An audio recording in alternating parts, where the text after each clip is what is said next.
이제 오늘 예레미야 말씀 세 번째 시간이고요. 이 시간 모압을 통해 주시는 교훈, 모압을 통해 주시는 교훈이라는 제목으로 하나님의 말씀을 증거하겠습니다.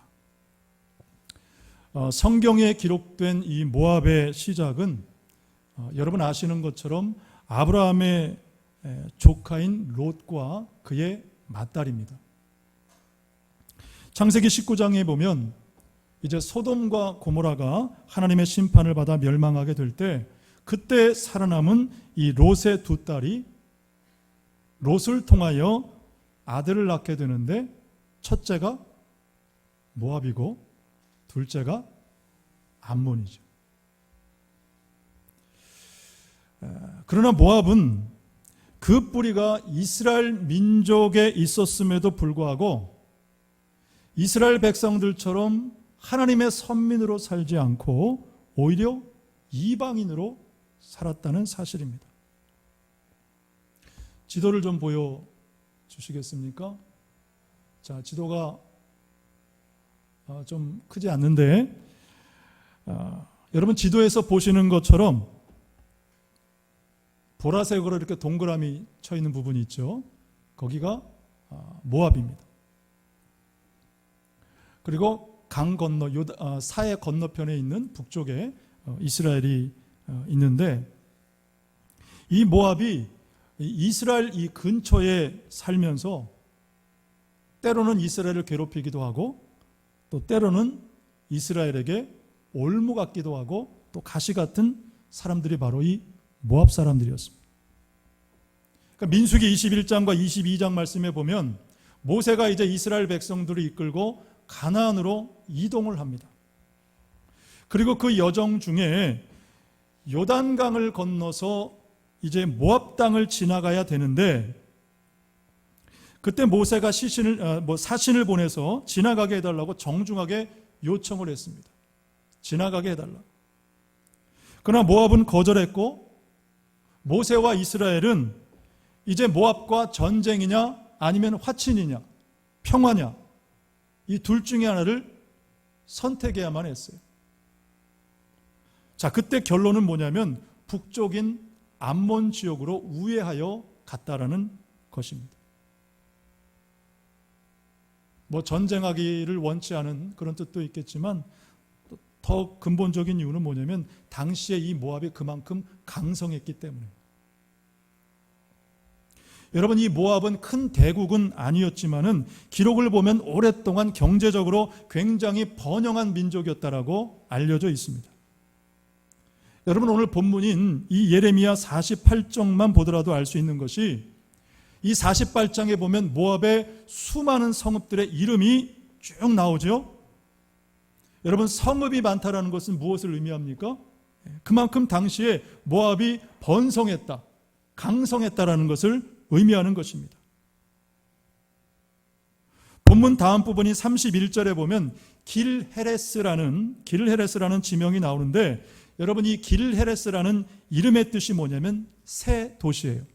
새 도시, 뉴 시티. 그래서 아마도 이 길헤레스는 당시 어떤 최현대식 공법으로 잘 지어진 어디입니까? 여기 판교 같은 잘 계획된 그런 성이라고 우리가 추정해 볼 수 있습니다. 또 오늘 본문 1절에 기록된 세 번째 이름 미스갑이라는 이름 역시도 마찬가지입니다. 자, 이 미스갑이라는 이름의 뜻은 뭐냐면 요새입니다. 요새. 여러분 1층에 오늘 그 설교 PPT 자료 제가 출력을 해놨는데 그거를 참조하시면 여러분들 더 이해하기가 좋으실 것입니다. 자, 어쨌든 이 제랄드 코운이라는 이 학자는 이 미스갑이라는 이 성이 당시 모압의 어떤 자존심과 같은 어떤 상징적인 그런 성읍이라고 그렇게 말하기도 한다라는 것입니다. 또 여러분 보십시오. 오늘 본문 다음 부분인 예레미야 49장에는 이스라엘 주변에 있던 여러 민족, 뭐 암몬이라든가 에돔이라 이런 여러 주변 민족들에 대한 심판이 기록되어 있지만 그런데 이 48장 전체가 오직 이 모압의 심판에 대한 말씀만 기록되고 있다는 거예요.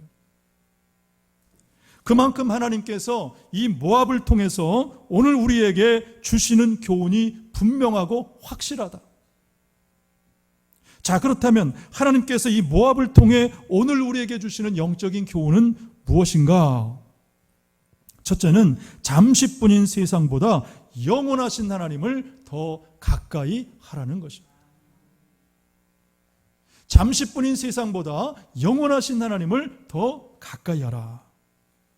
여러분, 본문에 기록된 여러 성읍들의 이름은 하나같이 이 모압을 대표하는 이름들입니다.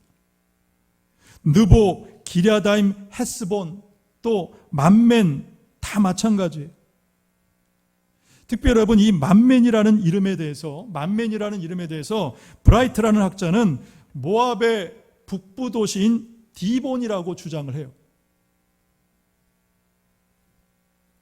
그런데 왜 이 디본을 원래 가진 이름으로 기록되지 않고 만멘이라는 이름으로 달리 기록이 됐을까? 여러분, 이 만멘이라는 이름의 뜻이 뭐냐면 오물더미라는 그런 뜻이 있어요. 오물더미, 더러운 것. 그래서 디본이라는 이름 대신에 오물더미라는 뜻의 만멘으로 성경은 바꾸어 기록하고 있다라는 사실입니다. 여러분, 한번 상식적으로 생각해 보십시오. 성읍, 도시의 이름을 짓는데 세상에 누가 오물더미라는 그런 이름으로 이름을 짓겠느냐 말이에요. 분명한 의도가 있는 것이죠. 그만큼 당시의 모압이 타락하고 부패했다는 것을 상징적으로 말해주는 것입니다. 여러분, 그래서 하나님은 세상이 아무리 화려하고 아름답고 찬란하고 영원한 것 같아도 결국은 잠시뿐이다라는 사실을 오늘 우리로 깨닫게 하시는 것입니다. 여러분, 세상은 영원한 것이 아니에요. 잠시뿐인 것입니다. 여러분, 그러므로 잠시뿐인 세상보다 영원하신 하나님을 더 사모하고 의지하고 가까이 하시는 저와 여러분 되시기를 주님의 이름으로 축복합니다. 우리 한비 축복과 권면하면 좋겠습니다. 세상보다 하나님을 더 가까이 합시다.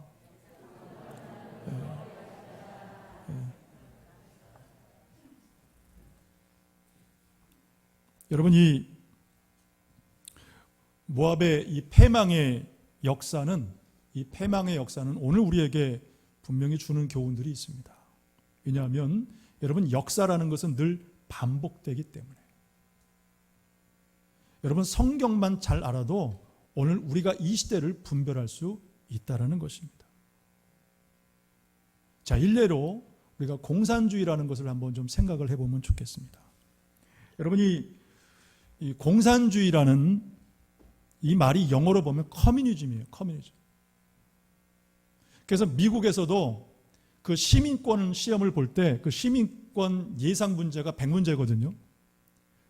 그 100문제 가운데 한 문제가 이거예요. 당신은 커뮤니즘에 가입한 적이 있느냐? 공산주의에 가입한 적이 이것을 묻는다니까요. 미국 시민권자 시험에. 근데 여러분, 이 커뮤니즘이라는 이 말의 뜻이 뭐냐면 원래 다른 사람과의 나눔과 사귐이라는 뜻이에요. 커뮤니티가 여기서 파생된 말이죠. 다른 사람과 만나고 교제하고 사귄다. 이게 얼마나 좋은 말이에요. 더구나 여러분, 이 공산주의라는 이 말이 표현하는 가치가 뭐냐면 구성원들 모두가 주인처럼 사는 거예요. 모두가 주인처럼 사는 거예요. 그래서 어떤 개인의 사윤재산 대신에 함께 생산하고 함께 공유하는 이른바 재산 공유제를 표방하죠. 재산을 함께 공유하는 것. 그래서 가난한 자가 따로 없고 부한 자가 따로 없어요. 다 똑같은, 정말 유토피아 같은 아주 이상적인 사회를 표방하는 것이 공산주의라는 것입니다. 자, 그렇다면 여러분, 우리가 오래된 역사는 아니지만 공산주의가 성공했습니까? 실패했습니까? 실패했어요. 이게 결론입니다. 그리고 이 공산주의와 가장 유사한 것이 또 사회주의라는 것이 있어요. 공산주의와 사회주의 차이가 뭐냐? 거의 대부분 공유예요. 거의 많은 부분 똑같습니다. 그런데 단 이 사회주의는 소유재산을 인정하지만, 그러나 국가가 이것을 철저히 관리하고 통제하는 시스템적인 사회예요.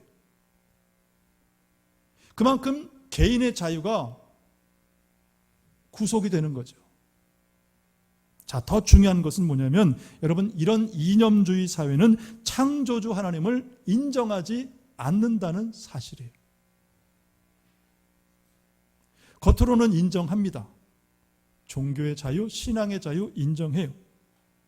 그러나 종교는 국가의 권력 앞에 예속돼야 되기 때문에 결국 그들이 원하는 것만 하도록 강요받게 되는 거예요. 자, 여러분, 만약에 그렇게 된다라 그러면 생각해 볼 문제는 뭐냐? 만약 그렇게 된다라 그러면 우리는 그리스도인으로 살 수 있는 것이 아니라 종교인으로 살 수밖에 없다는 거예요. 북한처럼. 북한에도 교회가 있잖아요.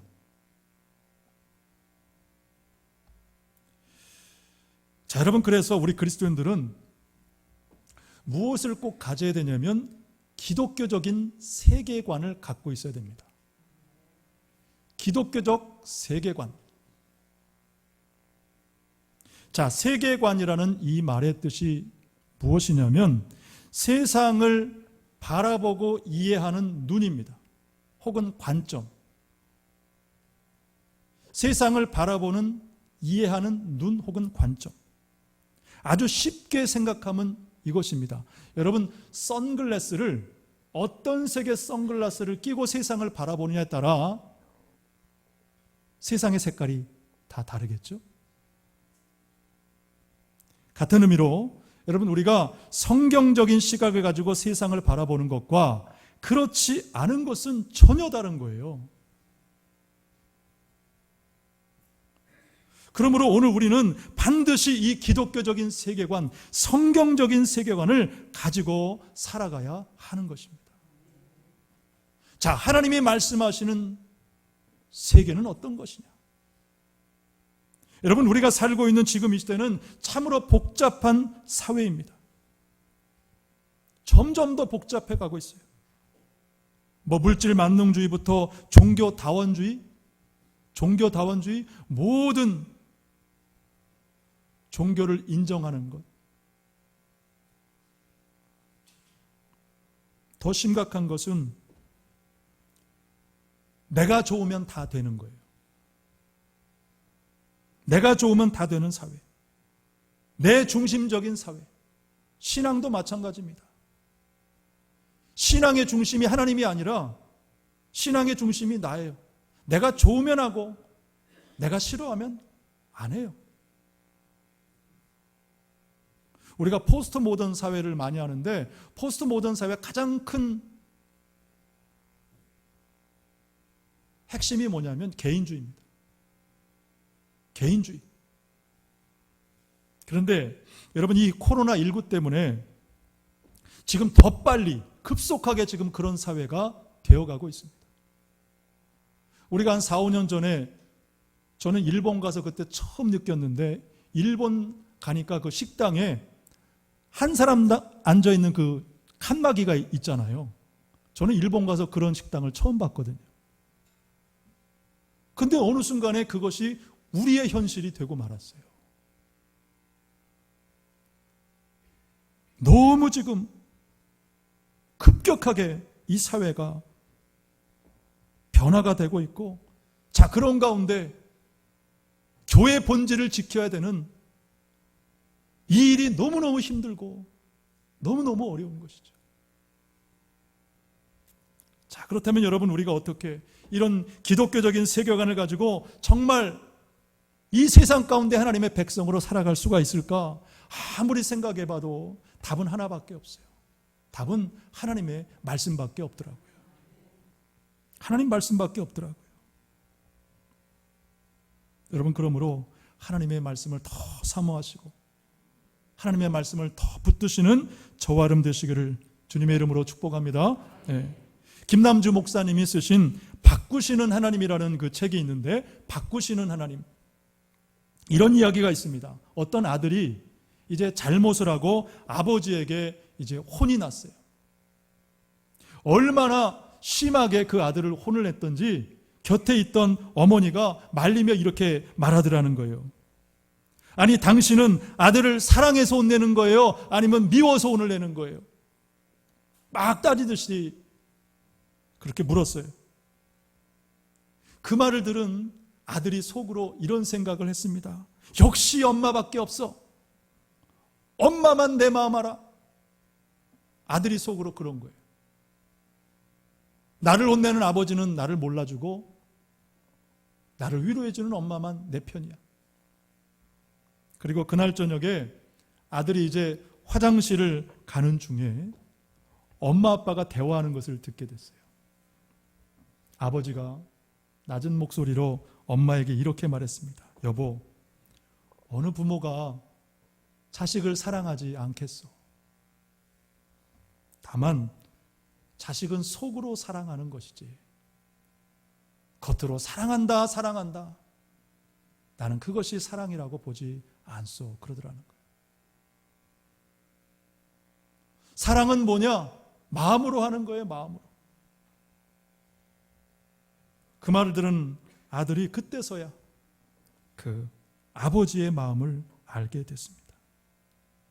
아, 아버지가 나를 사랑해서 혼을 내셨구나. 잘 되라고 혼내셨구나. 아들이 그때서야 깨닫고 아버지를 원망했던 그 마음을 밤새 뉘우쳤다라고 합니다. 여러분, 우리도 아들처럼 하나님을 원망할 때가 있습니다. 왜냐하면, 왜입니까? 언제입니까? 내가 원하는 것을 들어주지 않을 때, 나를 알아주지 않을 때 우리는 하나님을 원망하게 됩니다. 여러분, 그러나 하나님은 우리를 사랑하시기 때문에 때로는 채찍도 드시고 때로는 징계도 하시는 것입니다. 그래서 하나님의 징계는 우리가 말씀을 통해 여러 번 깨닫지만 그 징계가 목적이 아니라 회복을 위한 징계예요. 회복을 위한 징계. 그래서 영원한 멸망의 심판을 말씀하는 것이 아니라 사랑의 채찍이죠. 그것을 깨닫는다면 채찍도 징계도 사랑이라는 것을 알게 됩니다. 여러분, 이 모압에 임한 하나님의 징계가 과연 어떻게 끝날까요? 48장 끝절인 47절 말씀을 우리 함께 보겠습니다. 자, 하나님의 이 징계는 어떻게 끝날까요? 48장 47절 우리 같이 봅니다. 시작. 그러나 내가 마지막 날에 모압의 포로를 돌려보내리라. 여호와의 말씀이니라. 모압의 심판이 여기까지니라. 그랬습니다. 하나님은 징계로 끝나지 않고 회복을 약속하고 계십니다. 자, 그런데 여러분, 여기서 말씀하는 이 마지막 날은 언제냐면 주님의 재림의 때를 말합니다. 다시 말하면 그 마지막 날에 재림의 때에 회복이 된다. 두 가지 의미가 있어요. 첫째는 하나님의 인내와 사랑입니다. 여러분, 하나님은 끝까지 참고 인내하고 기다려 주십니다. 그래서 비록 우리가 부족함에도 불구하고 불신과 불순종에도 불구하고 기회를 주시고, 그래서 마지막 그 끝날에는 구원 얻기를 원하신다는 사실입니다. 예수님께서 십자가에 달리셨을 때 그 우편 강도처럼 그 마지막 죽음의 순간에 구원받는 영혼이라도 되라는 것입니다. 여러분, 엄격히 말하면 이것은 부끄러운 구원이죠. 둘째로 모압에 임한 징계는 만회의 기회가 없다는 것입니다. 여러분, 그래서 마지막 날에 회복될 것을 말씀하는 것입니다. 만회의 기회가 없다. 여러분, 그러므로 평안할 때에, 그리고 하나님께서 지금 내게 주신 이 믿음 지켜가시고 그리고 하나님께서 허락하신 직분과 사명에 충성을 다하시는 저와 여러분 되시기를 주님의 이름으로 축복합니다. 둘째는 우리가 영적 교만에 빠지지 않도록 깨어 있어야 한다는 사실입니다. 영적 교만에 빠지지 않도록 깨어 있으라. 여러분, 왜 모압이 하나님의 심판을 받게 되었느냐? 본문 다음 부분인 26절은 이렇게 말씀합니다. 우리 26절 말씀을 같이 한번 보겠습니다. 시작. 모압으로 취하게 할지어다. 이는 그가 여호와에 대하여 교만함이라. 그가 그 토한 곳에서 뒹굴므로 조롱거리가 되리로다. 그랬습니다. 자, 여기 보면 모압이 결국 하나님의 징계를 받을 수밖에 없었던 이유는 교만이라, 그렇게 말씀을 하고 있습니다. 특별히 29절에 가보면 이 모압의 교만을 이렇게 말씀하고 있습니다. 29절 말씀해 보니까 우리가 모압의 교만을 들었나니 심한 교만 곧 그의 자고와 오만과 자랑과 그 마음의 거만이로다 그랬습니다. 무슨 뜻이냐면 모압 그러면 교만이에요. 모압 그러면 교만이었어요. 그래서 심한 교만이라고 말씀하고, 그리고 교만과 유사한 말들, 자고, 오만, 자랑, 거만 다 비슷한 말들이죠. 하나같이 교만에 관한 말로 이 모압을 표현하고 있다는 것입니다. 그만큼 당시에 이 모압이 깊은 영적인 교만에 빠져 있었다는 것입니다. 여러분, 성경에서 말씀하는 이 교만은 어떤 것이냐? 어떨 때 우리가 교만할 수 있는가? 어떤 지위를 얻게 될 때, 명예를 갖게 될 때, 혹은 재물을 통해서도 교만해질 수 있다라고 말씀하고, 남이 갖지 않은 뭔가를 갖게 되었을 때, 혹은 많은 사람들의 지지로 인해 생겨진 교만도 있다라고 말씀을 합니다. 예를 들면 사무엘하 24장에 보면 다윗이 그 이스라엘 백성들의 인구 수를 이제 조사하게 됐어요.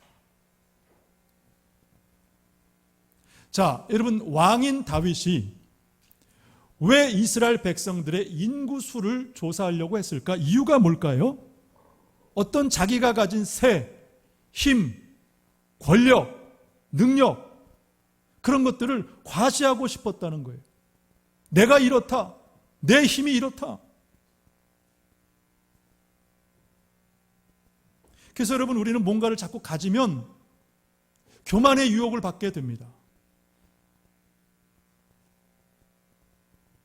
자, 그런데 여러분, 우리가 한 가지 주목할 점은 왜 다윗이 이 시기에 인구조사를 했을까라는 점입니다. 왜 하필이면 다윗이 이 시기에 인구조사를 하려고 했을까? 굉장히 시기적으로 중요한 때예요. 첫째는 이때가 언제냐면 블레셋과의 전쟁에서 대승한 이후였어요.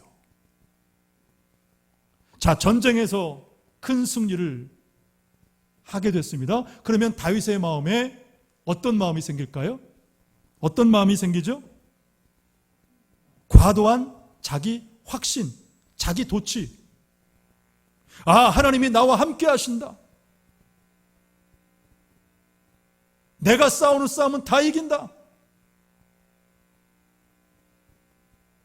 그래서 여러분, 우리는 뭔가 일이 잘 되고 사람들의 지지를 받고 어떤 좋은 평가를 들을 때, 칭찬을 들을 때, 여러분, 그때 우리가 교만에 빠지지 않도록 깨어 있어야 됩니다. 사람들이 나를 막 알아줄 때, 나를 막 높여줄 때. 그래서 여러분, 제가 목회를 하면서 가능하면 정말 제가 좀 칭찬에 좀 인색합니다. 목회를 해보니까 그래요. 그분을 위해서 가능하면 제가 칭찬을 안 해요. 둘째는 이때가 언제냐면 다윗 인생의 황혼기였습니다. 다윗 인생의 황혼기. 자, 그렇다면 왜 다윗이 자기 인생을 마감하는 이 인생의 황혼기에 인구조사를 했을까? 뭐 때문에요? 자기 업적, 치적 때문에. 그렇다고 보면 여러분, 이 교만이라는 것은 뭐 젊을 때 혈기왕성할 때만 교만할 수 있는 것이 아니라 언제든 어떤 상황이든 우리는 교만의 유혹을 받는다는 것입니다. 교만은 언제든지 우리에게 유혹이 돼요. 여러분 아시는 것처럼 다윗이 이제 이 인구조사 때문에 결국 하나님의 징계를 받게 돼요. 교만에 대한 징계죠. 하나님께서 이제 갓 선지자를 통해서 세 가지 재앙 중에 하나를 택하라, 그렇게 말씀하십니다. 첫째는 7년 동안의 기근입니다. 7년 동안의 기근, 소출이 없고 가난한 상황 가운데, 궁핍 가운데 처해지는 거예요. 두 번째는 3달 동안 도망자가 되는 거예요. 다윗은 이미 많이 경험해 봤어요. 도망자의 쫓겨다니는 신세가 어떤 것인지 누구보다 그 고통을 압니다. 세 번째는 3일 동안의 전염병입니다. 자, 여러분 같으면 이 세 가지 징계 중에 그나마 어떤 것이 좀 낫겠다, 어떤 것이면 좀 참을 만할까요? 견딜 만할까요?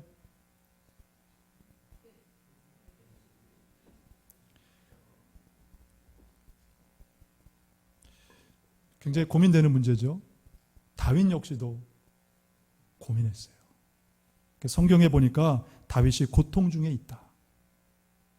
하나같이 다 고통이거든요. 무서운 징계거든요.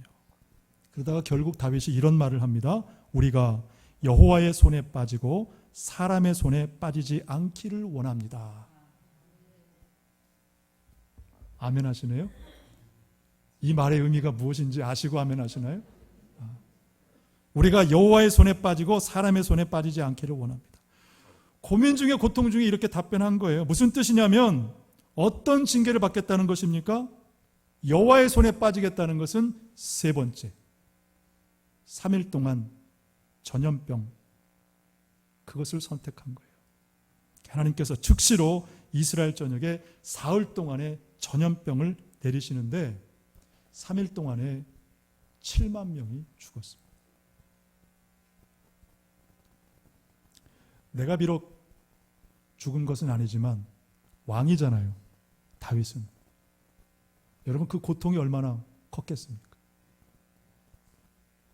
제가 목회를 해봐도 어떤 성도가 교회를 떠난다 그러면 여러분, 그 고통 말 못합니다. 엄청난 징계를 받았어요. 여러분, 우리는 이 다윗의 인구조사 이 사건을 통해서 두 가지를 우리는 배워야 되는데, 첫째는 뭐냐면 회개 후에도 징계는 받는다. 제 말이 아니라 성경이 그렇게 말씀을 하고 있어요. 회개 후에도 징계는 받는다. 여러분, 다윗은 성경에 보면은 다윗이 이 하나님의 징계를 받기 전에 하나님 앞에 먼저 회개를 했어요. 징계를 받기 전에 하나님 앞에 회개를 했습니다. 우리 함께 볼까요? 사무엘하 24장 10절 말씀을 같이 보겠습니다. 우리 스크린 보면서 같이 봅니다. 시작. 다윗이 백성을 조사한 후에 그의 마음에 자책하고 다윗이 여호와께 아뢰되 내가 이 일을 행함으로 큰 죄를 범하였나이다. 이제 내가 구하옵나니 총의 죄를 사하여 주옵소서. 내가 심히 미련하게 행하였나이다 아니라. 이렇게 하나님 앞에 회개했는데, 회개했음에도 불구하고 징계가 임했다는 것입니다. 그래서 여러분, 이 다윗의 인구조사를 통해 우리가 배우는 첫 번째 교훈은 뭐냐면 징계는 회개에도 받는다. 그래서 그런 우리가 회개 단계까지 안 가야 돼요. 하나님 앞에 교만하지 말아야 돼요. 둘째는 뭐냐면 하나님 앞에 온전한 예배를 드릴 때 징계가 멈춰진다는 사실입니다. 이건 역시도 성경이 말씀을 하고 있습니다. 여러분, 이제 하나님의 이 무서운 징계가 끝난 후에 다윗이 하나님 앞에 비로소 예배의 제단을 쌓습니다. 곁에 있던 아라우나가 다윗에게 이렇게 말합니다. 내 주 왕이여, 필요한 모든 것을 왕이 좋은 대로 취하소서. 왕의 신하가 보니까 다윗이 너무 핏골이 상절해가지고 하나님 앞에 예배를 드려 너무 안타까운 거예요. 왕이여, 제 것을 드리겠습니다. 이것으로 하나님 예배하십시오. 다윗이 어떻게 합니까? 거절합니다. 그리고 이렇게 말해요. 사무엘하 24장 24절과 25절 말씀, 다윗이 어떤 고백을 하는지 우리 같이 보겠습니다. 시작. 왕이 아라우나에게 이르되 그렇지 아니하다. 내가 값을 주고 내게서 살이라. 값 없이는 내 하나님 여호와께 번제를 드리지 아니하리라고 다윗이 은 50세겔로 타작마당과 소를 사고 그곳에서 여호와를 위하여 제단을 쌓고 번제와 화목제를 드렸더니 이에 여호와께서 그 땅을 위한 기도를 들으심에 이스라엘에게 내리는 재앙이 그쳤더라. 아멘. 여러분, 다윗은 하나님께 징계를 받고 난 뒤에 예배 제단을 쌓았어요. 여러분, 그 다윗의 심정, 그 고통을 여러분 아시겠습니까? 아마도 다윗은 고통 가운데 눈물로 그 예배 제단을 쌓았을 거예요. 신음하며 어쩌면 하나님 앞에 예배를 드릴 마음의 형편이 안 되었을 거예요. 그럼에도 불구하고 갓 선지자가 인도해 주는 대로 그대로 하나님 앞에 예배의 제단을 쌓았어요. 그것도 거저 드리지 않았어요. 예배의 제물을 돈을 주고 샀죠. 그리고 번제와 화목제까지 하나님 앞에 드렸어요. 자, 무엇을 말하냐? 온전한 예배를 하나님 앞에 드린 것입니다. 생명을 담은 예배를 하나님 앞에 드린 거예요. 그리고 그때서야 하나님은 모든 재앙을 멈추셨다. 성경이 말씀하고 있습니다. 여러분, 그래서 예배가 중요한 것입니다. 우리가 힘들고 고통스럽고 절망스럽고 정말 죽을 것 같아도 예배 자리에 나와야 돼요. 하나님의 말씀을 들을 때, 하나님 앞에 온전히 제물되어 예배를 드릴 때, 여러분 그럴 때 살 길이 열리는 것입니다. 한 가지 예만 나누고 이제 마치겠습니다. 그 김학중 목사님이 쓰신 버려야 산다라는 그 책에 보면 미국 남북전쟁 당시에 있었던 한 짧은 이야기를 소개하고 있어요. 남북전쟁의 한창일 때 한 남군 병사가 당시에 처음 개발된 이 방탄복을 입고 그 북군 앞에서 그 책에 그렇게 기록되어 있어요. 까불거렸다. 설교 시간에 쓰기는 적절한 말은 아니지만 막 방탄복 하나 입고 적군 앞에서 막 까불거렸대요. 나는 이 방탄복만 있으면 절대 죽지 않아. 그때 어디선가 총알이 날라왔고 그 남군 병사는 그 자리에서 쓰러져 죽고 말았어요. 왜일까요? 적군이 어디를 향해 쐈을까요? 머리를 향해 쐈고, 머리를 향해. 무엇을 말하냐면, 여러분, 우리가 하나만 알고 자만하면 전체를 이룰 수 있다. 절대 우리는 자만하거나 교만해서는 안 된다. 여러분, 오늘 모압을 통해 주시는 두 가지 교훈, 하나님의 교훈을 기억하십시오. 첫째는 잠시뿐인 세상보다 영원하신 하나님을 더 가까이 하라. 둘째는 영적 교만에 빠지지 않도록 늘 깨어 있으라. 여러분, 모압은 한마디로 교만 때문에, 자만 때문에 하나님 앞에 징계를 받았습니다. 아무쪼록 여러분, 모압의 교훈을 잘 기억하십시오. 잘 배우십시오. 그래서 이 땅에서도 하나님께서 허락하신 풍요와 은혜 넘치는 그런 축복된 삶을 살아가시고, 저는 모두가 하나님의 나라에 들어가시는 그런 천국 백성 되시기를 주님의 이름으로 간절히 축복합니다.